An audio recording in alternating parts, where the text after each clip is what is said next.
বাবু, ভাঙন রোধে প্রশাসনের পক্ষ থেকে কি উদ্যোগ নেওয়া হয়েছে আমাদের জানাবেন। মনিরা, ভাঙন রোধে ইতিমধ্যেই পানি উন্নয়ন বোর্ডের পক্ষ থেকে জিও ব্যাগ ফাড়ানো হচ্ছে শহরবাড়ি স্পারের পাশেই।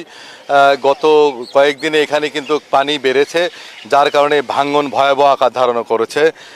ধনুটের এই শহরবাড়ি স্পার থেকে ইতিমধ্যেই আশেপাশে যে বাড়িঘর রয়েছে, বেশ কয়েকটি বাড়িঘর সরিয়ে নেওয়া হয়েছে এবং দোকানপাটও সরিয়ে নেওয়া হয়েছে। একটি দোকান ধসেও পড়েছে। পানি উন্নয়ন বোর্ডের পক্ষ থেকে জিও ব্যাগ ফেলে সেই ভাঙন প্রতিরোধ করার ব্যবস্থা নেওয়া হচ্ছে।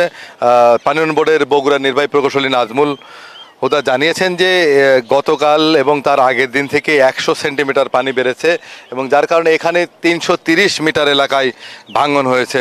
শুধু এই স্পার এলাকা নয়, আশেপাশের বগুড়ার সারেগান্ধী, সোনাতলা এবং ধনুট উপজেলার বিভিন্ন এলাকায়, যমুনা নদীর তীরবর্তী এলাকায় প্রায় 8 কিলোমিটার এলাকায় ভাঙন দেখা দিয়েছে, যার কারণে আতঙ্কগ্রস্ত হয়ে পড়েছে স্থানীয় জনসাধারণ। ক্যামেরায় নিশ্চয়ই দর্শক একটি গাছ দেখতে পাচ্ছেন, যে গাছটি বিএনপির ভারপ্রাপ্ত চেয়ারম্যান তারেক রহমান রোপণ করেছিলেন। সেই পাকুর গাছটি কিন্তু ধসে পড়েছে নদীর মধ্যে।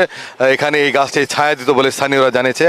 স্থানীয় জনসাধারণের সাথে আমরা কথা বলেছি, তারা আমাদেরকে জানিয়েছেন যে এই ভাঙন রোধে প্রতি বছর কাজ না করে স্থায়ীভাবে বাদ দেওয়ার জন্য তারা দাবি জানিয়েছেন এবং পানি উন্নয়ন বোর্ড থেকেও জানানো হয়েছে যে তারা একটি সমীক্ষা করছে এবং একটি প্রকল্প নিয়েছে। সেই প্রকল্প যদি অনুমোদন হয় তাহলে হয়তোবা এই ধনুট উপজেলার বানিয়াজান শহরবাড়ি স্পার, বানিয়াজান স্পার সহ আশেপাশের এলাকার মানুষ ভাঙন থেকে মুক্ত হবে।